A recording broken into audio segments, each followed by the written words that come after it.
Hello and welcome to The Hot Seat. I'm Max Purden, joined by Caleb Sebastian here on a beautiful Friday afternoon. Caleb, how are you doing? I'm doing well.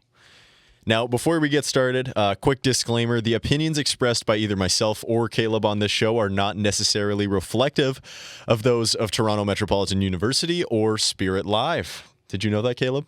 I did, but thank you for the reminder, Max. Always good to have that reminder. And another thing to get out of the way before we get started, we have a text inbox line that you, the viewer, the listener, can text into, and we will react to your takes live on air. The text inbox line is 647-691-8432. That's 647-691-8432. We look forward to hearing from you. Now, Caleb, why don't we get started with some news? Quick news roundup from this week. I heard there was maybe something going on with Bronny James. You want to fill us in? Yeah, just recently it was announced Bronny James will be sent down to the South Bay Lakers. That is the Los Angeles Lakers G League affiliate team. Max, what are your thoughts on that? I think it's probably best for his development. He wasn't getting any minutes with the Lakers. I think he does have a real chance at being an NBA player. But if he's going to get to that level, he's going to have to play serious competition. And, the G League's not the NBA, but it's probably the second best basketball league in the world. So that'll help him for sure. Do you disagree? No, I don't. I think you hit the nail right on the head there. Listen, I recently watched all 12 and a half minutes of his NBA career. He was bad. He was really bad. There was not one play that I saw where I was like, this kid's ready for the NBA. A lot of defensive mistakes. Like, the game just looks like it moves too fast for him. A lot of mistakes on defense. A lot of missing his guy and letting his guy loose. A lot of open shots given up. So I think sending him down to the G League, getting him some development, getting him actual playing time. He was averaging like maybe 3 minutes. Little over 3 minutes in 4 games played for the Lakers. So getting him down to the G League, getting him some reps in against pretty good competition, it's only going to help him. Yeah, no, definitely fair. I don't think anybody's really too opposed to this move. Any other news you want to touch on? A lot of controversy last night in the Thursday night football game. A lot of penalties didn't get called in that last play against for the Ravens against the Bengals. Do you have any thoughts about that? This is multiple times now where Thursday night football has ended because of missed penalties. Yeah, I mean, I feel like that definitely was a missed call at the end of the game there. In terms of the decision-making from the Bengals, I think Zach Taylor is totally in the right to go for that. His defense was getting shredded by Lamar all game long. You don't want that game going to overtime. You don't want to risk giving Lamar a drive to win because he was probably going to do exactly that. So, and the stats guys love going for 2. They love it. They do. They say do it every time. From a probability standpoint, going for 2 is definitely the smart play there because 2-point conversion rates hover at about 50% league-wide, and that's higher than your chances of winning, considering that Baltimore is going to get the ball back before the end of regulation, and you have to play that overtime period. So all things considered, I definitely don't dislike the decision to put the ball in the hands of your offense to try to win the game, especially with how bad your defense is playing. But as you said, a bit of a missed call there to end the game. Anything else you wanna talk about news? Tanner news-wise? Jeannot needs to be banned from the NHL effective immediately after the Kings play? atrocity that we saw last night. One of the dirtiest hits you'll ever see committed against Canucks lovable forward Brock Besser. It was everything that the NHL wants to eliminate from the game. It was after the play. It was a hit to the head. He left his feet. There was no contact anywhere else but to the head of Brock Besser from Tanner Jeannot. Listen, if there's one thing that we can take away from this, it's that Tanner Jeannot was the worst trade deadline acquisition of all time by the Tampa Bay Lightning a few years ago, and nobody will remember him for any reason other than that. And maybe this hit. Nope. Not even this hit? Nope. Okay. No, I mean, if the NHL gave him the suspension that he deserved, which is probably about 25 games, then we would remember him for having one of the longest suspensions in NHL history. But the NHL is going to suspend him probably 2 or 3 games, and he'll fade into obscurity, where he has spent most of his career. Wow. Strong opinions on him. I'm an unbiased third party, but, I'm not the biggest fan of Tanner Jeannot after what I saw last night. Yeah, I knew nothing about him before the hit. Don't like the guy after the hit. Very clearly after the play, Besser was tied up. It wasn't a good look. Let's move on to our top 10 list of the week. This week we went with the top 10 overrated players in the NFL. Caleb, you started us off last week. Let's do it again. Okay. So top 10 most overrated current NFL players. Starting off at number 10, I have Jordan Love. Okay. Green Bay Packers quarterback. He's thrown 10 interceptions in 7 games. And in back-to-back games, he's failed to throw a touchdown. Obviously, he had a great season last year, earned a lot of money because of it. This year, been a little rocky for him. Packers still winning games, but, he hasn't played the best. I'm not saying that, he's bad by any stretch, but I think people had a little too high expectations for him coming into this season, and he just hasn't lived up to them. Number 9, gonna go with Jalen Waddle, wide receiver for the Miami Dolphins. A little bit of bias because I have him on my fantasy team, and he's not been great, but -4 receiving yards in a game is atrocious. He's supposed to be their wide receiver too, and just has not been getting any production. And I mean, whether that's on the quarterback or him, you could argue either side, but I'm going to go with Jalen Waddle at 9. Number 8, Travis Etienne, just really hasn't been living up to that. He was a first-round pick, right? He was, yeah, late first Has round. not been living up to that first-round pick status that he possesses. Really just like a average to below average start to the season from him. Number 7, Devin Witherspoon. Let me give you the he's opened the door. Goodbye. Let me give you the stats. Devin Witherspoon this season has allowed a 70% completions when targeted. So he's throwing his hat at me. Every 10 times Witherspoon gets the ball thrown at him, the receiver catches it 7 times. He gives up 12 yards per completion, and he misses tackles almost 18% of the time. That's awful. That's like every 5 tackles, he misses one. That's atrocious. This is like the least ball knowledge take of all time. And I'll tell you why. I'll explain why. You're literally just looking at box score numbers. Like, he's a cornerback and they're playing him close to the ball more than any other cornerback in the NFL. 70%. He's playing like a linebacker. When they play nickel formation, they bring him into the box and he has to play like a linebacker. Of course, when you're having to make a bunch of plays against running backs as a cornerback, you're not going to make every single tackle. Yeah, he's given up 12 yards per completion though. Yeah, but what is that and you're saying that's against running backs? No, because he's not getting matched up against running backs. Listen, Witherspoon's one of the best corners in the NFL. He's one of the smartest players in the NFL. He's one of the his coverage skills are really good. His ball skills are good.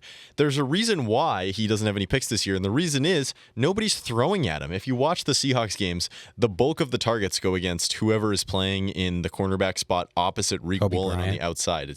Kobe Bryant's playing safety. Oh, it's either Josh Joby, or it's Trey Brown in previous games. So this is a terrible take, and that is why I had to hit you with a chair shot. Number 6, Mark Andrews, just really disappointing season from him.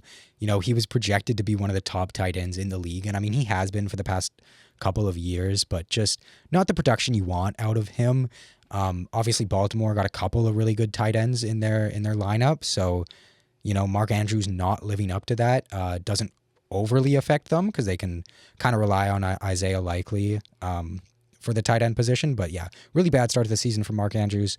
Number 5, Breece Hall. In games against the Broncos and the Vikings, he combined for just 27 yards.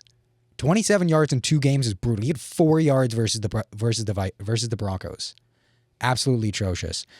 Sticking with the Jets, number 4, Sauce Gardner.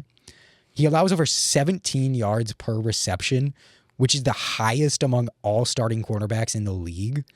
Just, what are we doing, Sauce? You got to cover. You can't give up 17 yards a reception. Yeah, you can't have a name like Sauce if you're going to cover like that. No, we're going to start calling him Ahmed. I was thinking like Condiment. Number 3, Derwin James. Really, I haven't heard anything about him this season. And He's got like horrible injury history. Looking at some of the stats, he's rushed the quarterback 29 times. He's gotten home once, which is just like he's on pace for like atrocious numbers. Looking at his past history, like I think 2 seasons ago, he had like 25 quarterback rushes and like 3 sacks. Much better numbers than 29 and 1. Number 2, Dak Prescott. He's not good. Like, he got a lot of money, and he can't win games for the Cowboys. Number 1, this is my least favorite NFL player currently. The Atlanta Falcons quarterback, Kirk Cousins. This man has gotten paid so much money to be so mid. He cannot win playoff games. He's not going to win a ring in Atlanta, and they threw a boatload of money at him. He's so mid. And that's why he's the most overrated NFL player in the league. What are you laughing at? We have a text in that I'll get to after you're done your list. I've finished. I finished with Kirk Cousins. Oh, sorry. I was reading the text in, so I wasn't paying attention. So before I get to my top 10 list, I have... This might be the worst text in sports radio history. This text says, and I quote, "Why don't NBA teams just qualify for playoffs ASAP? Then trade away all of their players." Okay. Then trade away all of their players for nobodies to save money. Then they can ideally max out their roster. You got to get through this, man. Do you want me to read it? No.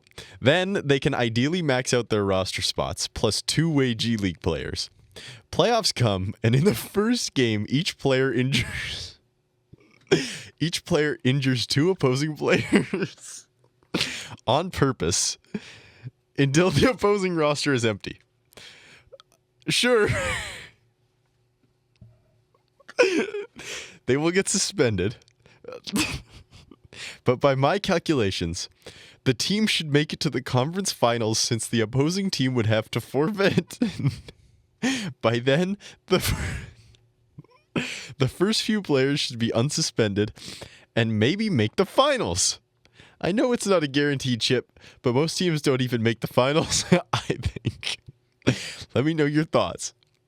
Nathan, what do you think about that innovative strategy from Nathan? I'm shocked no team has tried it yet. So to recap, as I had a hard time getting through it, the idea is you, as an NBA team, you try to qualify for the playoffs as soon as possible. Then you trade away all your good players, so you only have G League guys on the team. And then once you make the playoffs, you assign each player to intentionally injure 2 players on the other team. They have to forfeit because their roster's empty. You might get suspended, but by the time you get to the next round, your guys are unsuspended, and then you repeat the process to make the finals. See, I think you would have a better chance if you assigned 3 people to each person. Okay, you think they need to injure 3 people. So yeah, because think about it. There's only 13 people on an NBA roster, right? Mm-hmm. You want to get those numbers down. And you need your guys to come back. So if you do 2 per person, that's like half your team suspended. True. But if you do 3, that's a little less than half, and you can get through more rounds. The problem is, like, what might happen is once you've injured 2 guys, like, they might eject you. Like, the first one, you can be like, okay, like, I didn't mean to. Yeah. Second one, they're like, you're gone. Like, you just injured 2 guys. This is clearly like a team prerogative. Just get them 2 at a time. Okay. 2 at one time. 2 at one time. Yeah. Okay. Like because you're already going out, so go out swinging.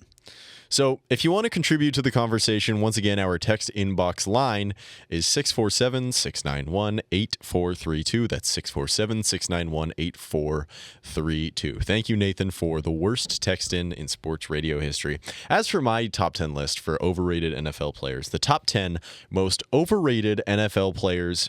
At number 10, I have Brian Burns, edge rusher for the New York Giants. When he was with the Panthers, he was drawing a lot of trade interest. A lot of teams were rumored to have submitted first-round pick plus offers for him, ended up going for a second and a fifth in the offseason. I just don't think he's a premier edge rusher like some seem to think he is. Number 9 is Bo Nix, which to be overrated when you're Bo Nix is hard, right? But he's that bad. Like, people think he's average. He is so much worse than average. Jared Goff at number 8, he's a system quarterback. We have a new text in. I contemplated putting Goff in, but I looked at the numbers and I just couldn't do it. His numbers are very good this year. So Jared Goff, yeah, I mean, I just think he's too much of a system quarterback. People don't really realize that. They have him in conversations with guys like Geno Smith, who is clearly better than him. Number 7, Cameron Jordan. How many sacks do you think Cameron Jordan has in the last 2 seasons? 4. 2. Yeah. He has 2 sacks over the last 2 seasons. He's old and he gets double teamed a lot. He is very bad. Number 6 is Trent Williams, who is one of the most overrated players in NFL history, in my opinion. At this point, he's old, so people know that he's kind of washed up. So currently, he's not one of the most overrated players. But okay, that's the same argument with Cam Jordan. Everybody will remember him for his temper tantrums in the Super Bowl that cost the 49ers the championship. Number 5 is Sauce Gardner. I agree with you. We got to change his name to Condiment. Number 4, this one hurts, Bobby Wagner, obviously one of the best linebackers in NFL history. The problem is people still think he's good, and he is not. He was one of the worst linebackers in the league last season for the Seahawks. I don't think it's gotten much better with the Commanders. Number 3 is Deebo Samuel, who is, in terms of what makes receivers good, he is one of the worst receivers in the NFL. If you understand what I'm saying. He can't run routes very well. He can't really catch well. All he does is yards after catch stuff, and that's just not what makes a receiver good. He's just a Shanahan merchant. Number 2 is Jalen Ramsey. He's never been all that great. He's kind of an aura merchant. People think he's better than he is because he has aura, I guess. And number 1 is Brock Purdy, who's a bottom 10 quarterback in the NFL that people have mistaken for top 10. And that's my list. What do you think? I like it. You know, I think there's a little bias with you being a Seahawks fan and hating the 49ers. But there's nobody on there that I would walk out of the room because of. Okay. We have a new text in from Nathan, who, if you remember, sent in our last text in. He says, new idea. In the NBA, the disaster draft is triggered when 5 or more players die or are dismembered. Since only 5 players are protected per team, why not trade all of your starters for picks to one team? Then kill/dismember 5 bench players to then draft the 5 good players back, plus keep the picks. Rinse and repeat. The Wizards should think about this. It's a really interesting idea because they're really bad. Nathan would be, you know, the most evil GM in basketball history, but Nathan might end up behind bars. He would probably end up behind bars for some of these ideas he submitted, but these are innovative. You can't deny the innovation here. So thank you, Nathan. We have another text inbox line. Another text to the text inbox line. Give me your guys' top 5 sporting moments. I think we should just give our number 1 sporting moment each, as to not take up too much time on the show. But what's your top sporting moment? Like moment that happened like you remember watching. You were there. You were watching on TV. Well, obviously for me, it's the 2013 Grey Cup when the Riders won in Regina. Fair enough. Greatest moment in my life. It was awesome. First Grey Cup I remember them winning. They won in 2007. I was 4. I don't really remember that. Only Grey Cup they've won since, and they did it at home. So, yeah. You know, it's tempting to say the Seahawks Super Bowl win for me on February 2nd, 2014, but I'm going to go with Alex Burrows slaying the Dragon against the Chicago Blackhawks in Game 7 of the first round in 2011 because I remember I was in Disneyland and I was on spring break, and I was outside the ESPN zone, that big ESPN restaurant they used to have there, and there was a huge screen outside, and I was watching, and there was a bunch of other Canucks fans, and it was, jubilation when he scored that goal. I still look back on that quite fondly, so we'll go with that. Next up is our player stats, this or that segment. I'll start this one off. I'll give you the stats for two NHL players, and you are going to tell me which of the two you would prefer. Now, these two players, this is from their ages 20 to 25 seasons. Okay. Understood? Yeah. Player A, 419 games played, 95 goals, 264 assists. That's 359 points and a plus-minus of -16. Also, 228 penalty minutes, if you care about that at all. Are they the same position? They are the same position. They are both defensemen. Okay. And then player B, 372 games played, as opposed to 419, 46 goals, As opposed to? 95, Okay. 298 assists, as opposed to 264. And that's good for 344 points as opposed to 359, plus-minus of 37 as opposed to -16, and 146 penalty minutes. Which player are you taking? I feel like their numbers are pretty close. The first player had more goals. Second player had more assists. So I think what it comes down to is plus-minus, and this could just be a team thing because that's kind of out of players' control. Like if your team's bad, obviously you're going to have a bad plus-minus. I do like a guy that racks up the penalty minutes. Like that? I do, yeah. Wow, okay. So I'm going to go with player B. All right. You have just selected from age 20 to 25. Is it, can I guess? You can guess. Is it Quinn Hughes? It is Quinn Hughes. Yeah. Player B is Quinn Hughes. Is player A Cale Makar? Player A is not Cale Makar. Player A is three-time Norris Trophy winner, and someone who is generally regarded as one of the best defensemen in modern NHL history, Erik Karlsson. Wow. Yeah. Yeah. So quite the start to Hughes' career. I maintain he should win the Hart this season. We might revisit that later. Well, yeah, you are, 11 games in? Yeah, but I think a lot of season to play. There is. I think we should revisit this at a later date. All right, what is yours? You've been hyping this one up all week, so I want to hear. I have, yeah. I think you're going to be really excited for this. So I've gone with football, specifically college, because I'm a big college guy. So these are two quarterbacks currently in college football. Player A has 73% completion percentage, and I've rounded 2,600 yards, 21 touchdowns, 6 interceptions, -18 rushing yards, and 3 rushing touchdowns. Player B has 61 completion percentage as opposed to 73, 2,150 yards as opposed to 2,600, 18 touchdowns, 6 interceptions as opposed to 21 and 6, 575 rushing yards and 10 rushing touchdowns as opposed to -18 and 3 rushing touchdowns. Do you want player A or player B? It sounds like it's pretty close, but player B is more efficient on the ground. But you know what? I'm going to go with player A. Okay. Any guesses? Is player B Brock Purdy? No, these are current college quarterbacks. Oh, they're college quarterbacks. Yeah. Okay, yeah. Curtis Rourke. No. I'll tell you. Player A is Shedeur Sanders. Okay. Player B is Washington State quarterback John Mateer. Damn. I should have picked B. Whose numbers on paper pretty similar to Shedeur Sanders, who's allegedly the number 1 overall pick. Yeah, and the only problem is that Mateer sucks at throwing. Yeah, 61% isn't great. Because I've watched him. I've actually watched him play. Yeah. And he really is not a great lot of rushing yards football. though. Yeah. No. That's good stuff. We have another text on our text inbox line.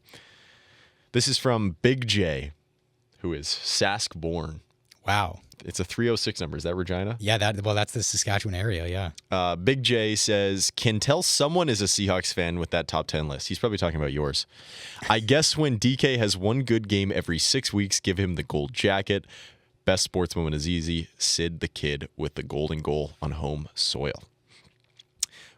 First of all, I will say to that, you want the phone? Okay. He's responding? No. Okay.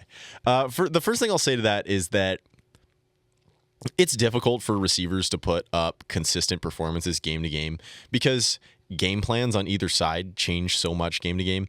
But if you look at the totality of this season, DK's numbers are some of the best in the NFL. I think before this last couple weeks where DK's been out with an injury, which, by the way, DK's been one of the most available receivers in the NFL since he was drafted. He's never missed consecutive games until these last 2 games.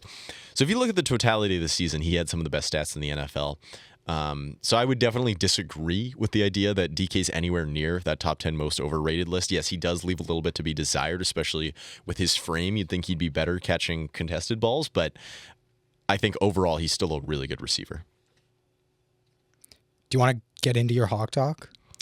Yeah, we can segue that into my Hawk Talk. Before we do that, I'll just say, if you want to contribute to the conversation, the number is 647-691-8432. Once again, that's 647-691-8432. Now, we have a segment every week that I call Hawk Talk, where it's basically Caleb lets me talk about the Seahawks for a little bit.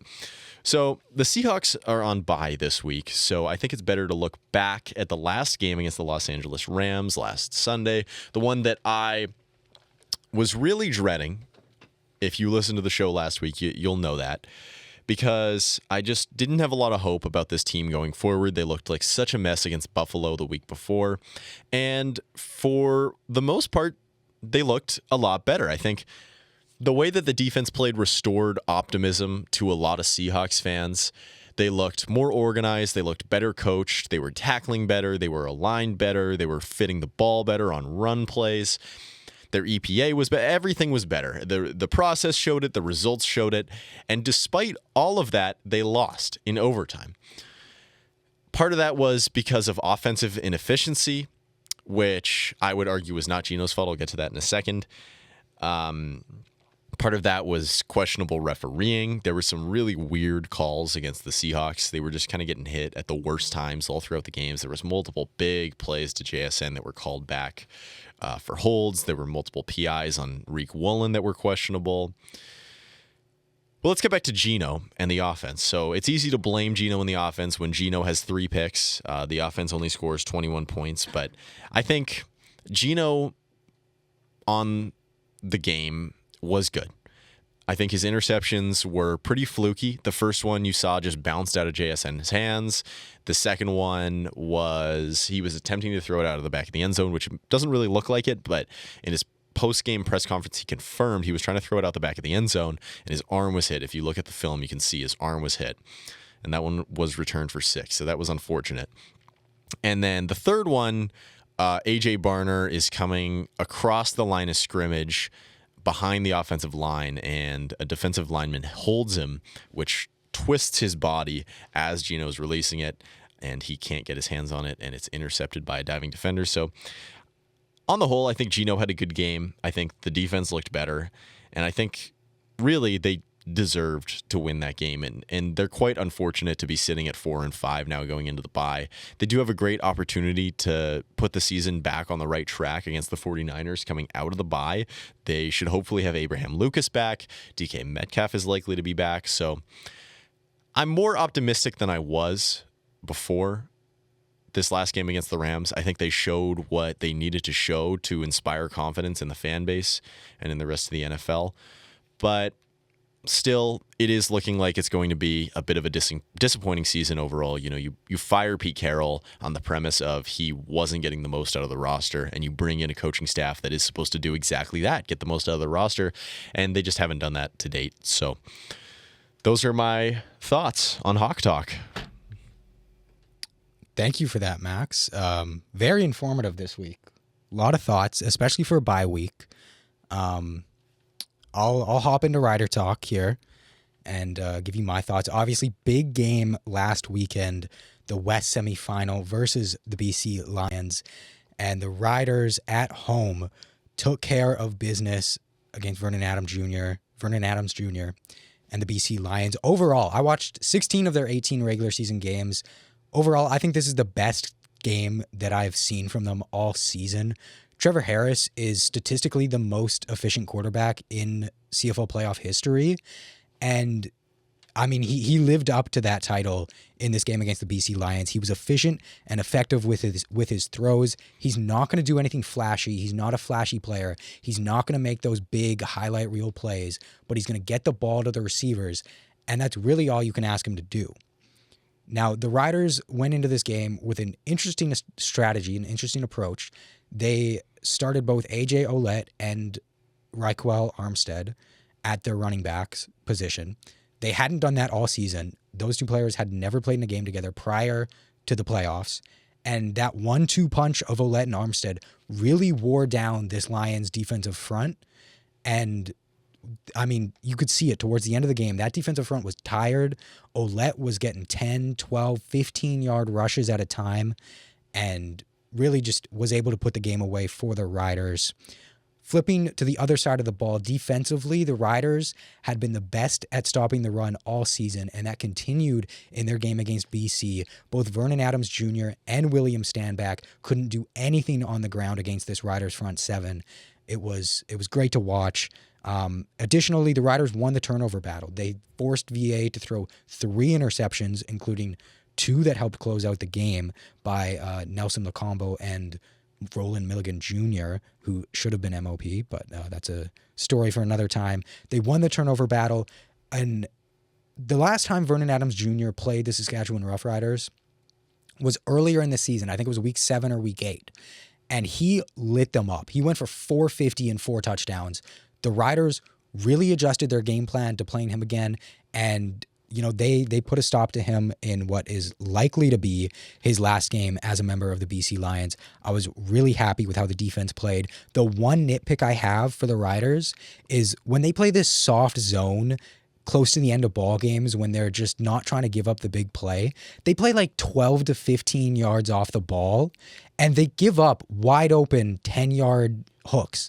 And that can't happen. You gotta, if you're gonna play that soft of a zone, you gotta have a couple guys up front. Like there was a possession where they had 3 guys rushing and 9 back to cover, and all 9 players were at least 11 yards off the ball, giving up a first down on the play. You can't have that. I would recommend they play 10 to 12 yards off the ball instead, just so that if you're gonna give up the free play, it's not a automatic first down. You only give up like 8 yards. And then other than that, limit the penalties. No need for after the whistle stuff. But really the best game I've seen from them all season. Well, that was the worst segment that we have. I'm just kidding. That was Rider Talk for all the Riders fans out there. Big J from Sask, probably a fan of Rider Talk. Jason Meyer, yeah, I would assume, yeah. Yeah. Now, actually, I don't think he watches the Riders much, so who knows? I'm going to continue. Oh, you're going to continue? On to the next segment. Wait, because we have a text. Okay, we have a text. You can do the text. Did you see the hit on Brock Besser last night? Thoughts, clean or dirty? So we already touched on this, but to reiterate my thoughts, it was one of the most disgusting things I have ever seen in my entire life. I hope that Tanner Jeannot fades into obscurity where he has spent most of his career for the rest of his career. I wasn't a fan of it. I don't know who this Tanner Jeannot guy is, but I saw it and immediately I was like, that was so late. Besser was clearly tied up. What are we doing? So once again, the text inbox line. Oh, hold on. We have another one. Caleb. Yep.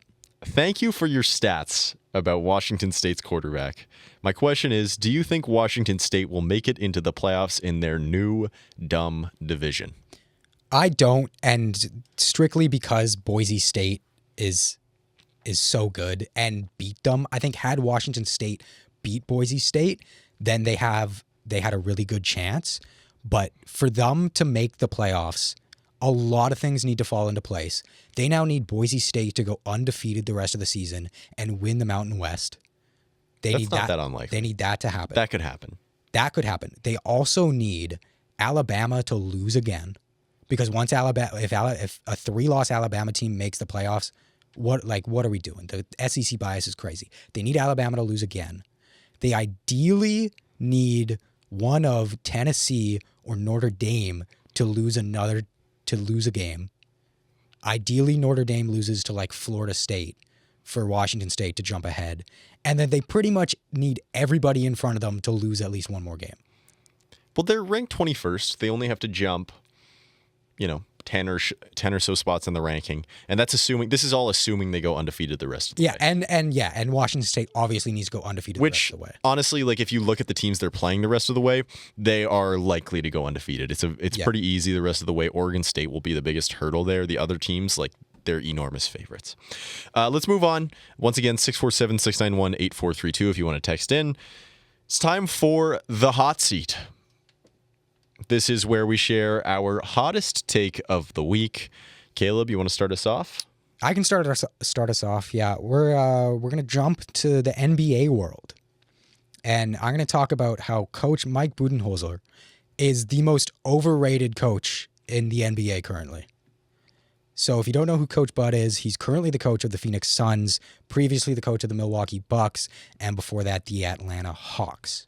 A little bit of history of Coach Bud. He coached the Atlanta Hawks team to 60 wins in 2014-15. They got swept in the Eastern Conference Finals by LeBron James' Cleveland Cavaliers. That was the only time he made it out of the first round with Atlanta. Then he went to the Milwaukee Bucks, and he developed Giannis there. And he made it to the Eastern Conference Finals twice with Giannis in the Milwaukee Bucks, winning one ring.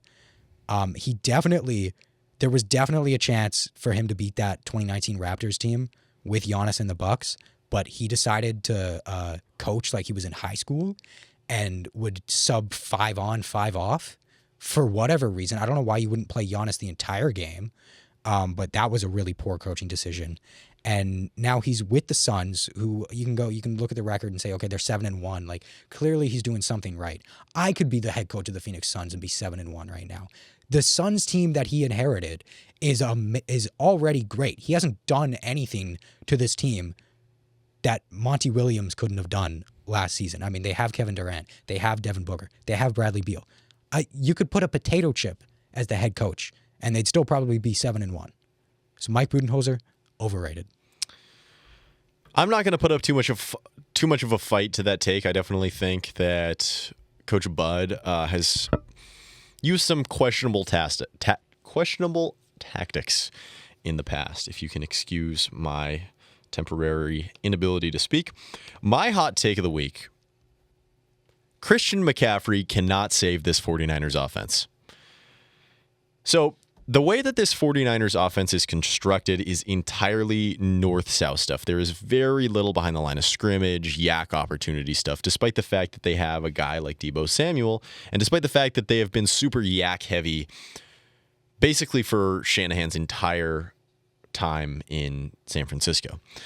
And I think that with Brandon Ayuk done for the year with that really unfortunate knee injury, it leaves Christian McCaffrey as basically the only player capable on that roster of beating man coverage consistently.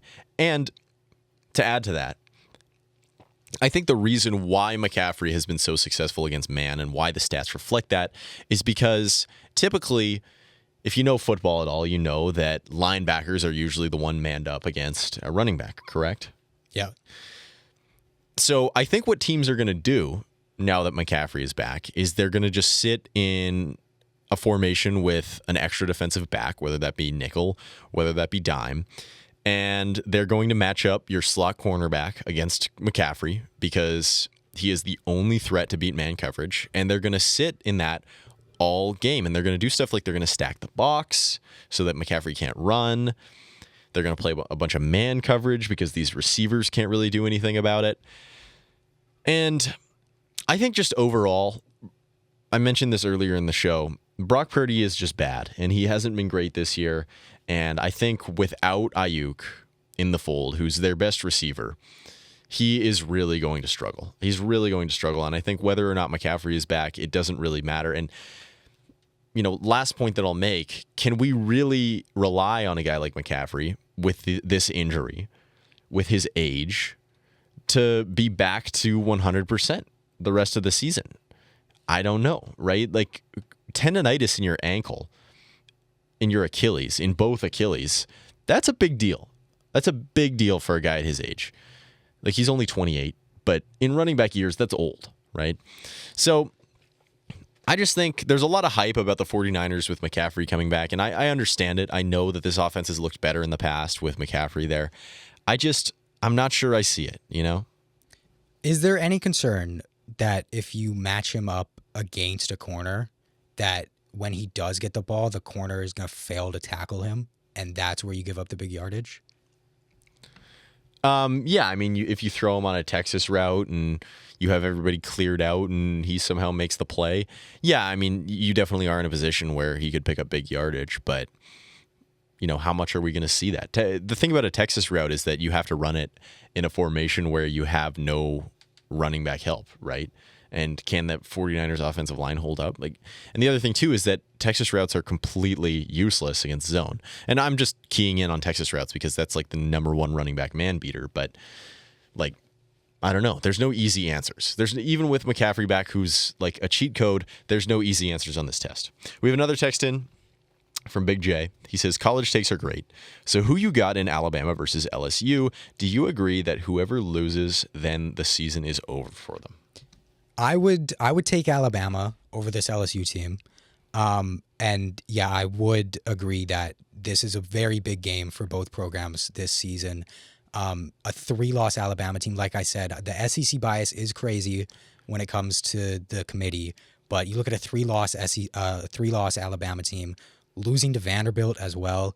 I think this is really make or break for both of these teams.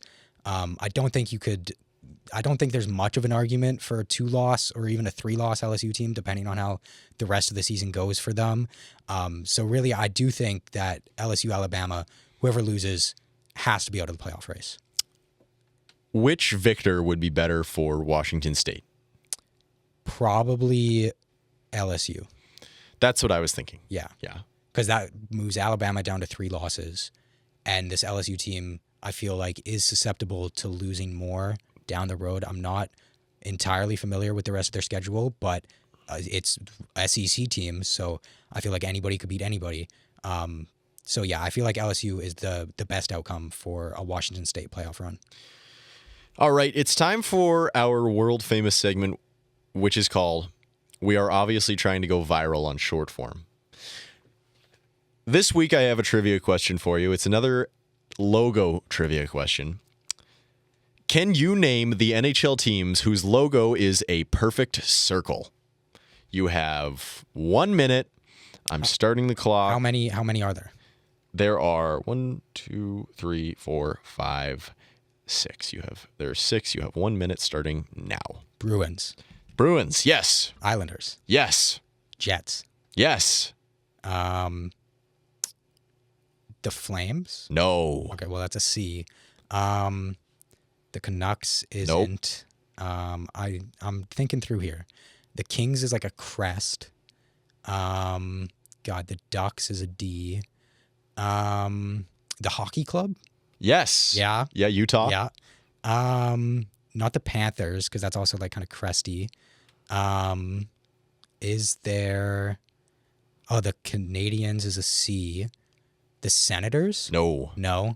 They have a circle in there. It is, but it has like the thing. The Oilers. Yes. Yeah. Boom. 5. Yeah. Oh my goodness. Not the Predator. The Blues. No. Okay, they have an alt logo that's a circle. Not the Predators.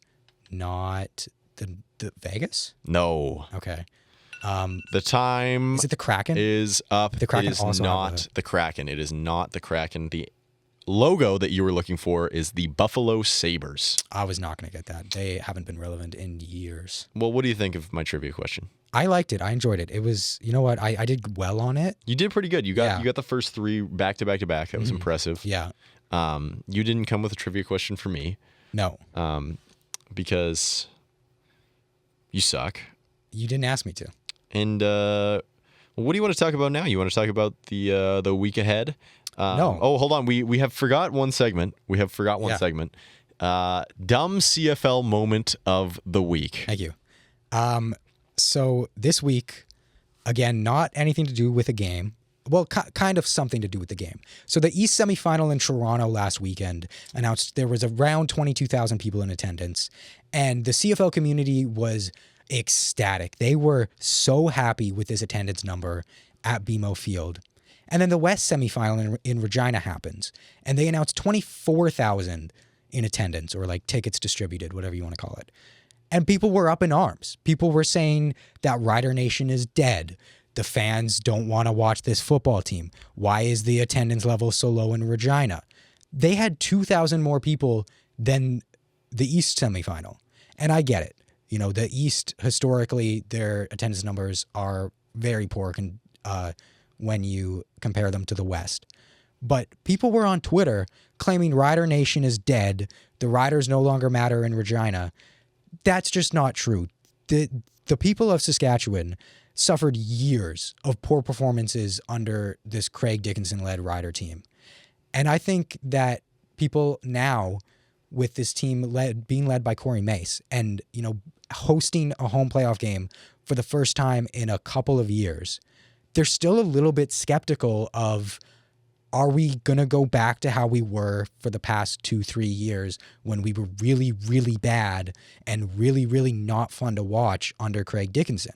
So no, I don't think that Rider Nation is dead. I don't think it's fair to look at the attendance numbers and say only 24,000 people were in attendance and declare that the Riders are no longer relevant in the province of Saskatchewan. I say give it another year of Corey Mace and this football team and the way that they're playing, and the next playoff game the Riders host will be packed. In addition, in 2013, the last time the Saskatchewan Roughriders won the Grey Cup, the least attended game that season was the West semifinal that the Riders hosted. So attendance numbers for playoff games are meaningless, is my point, and that is why the CFL, that's my dumb CFL moment. It's an interesting thing that in the CFL, it's an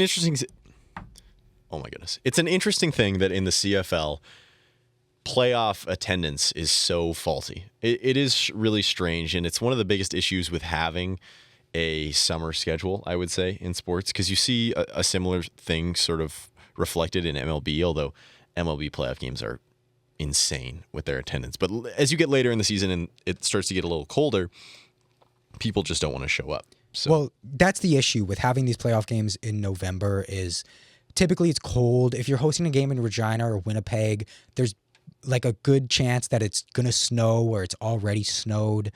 And, you know, when it comes down to the wire, like it did this year, of the Riders were in contention for the number one spot in the West up until that final weekend of games, you know, people aren't going to go out and buy West semifinal tickets because they don't know if the Riders are hosting the West semifinal. So there's a quick turnaround of, okay, it's Saturday and we think we could, we think the Riders could host the West final, but then the Bombers go on and win that game, and now the Riders are hosting the West semi, and now you're like, am I going to go and pay this amount of money to go watch the West semifinal when I thought that there was a chance that I could watch the West final?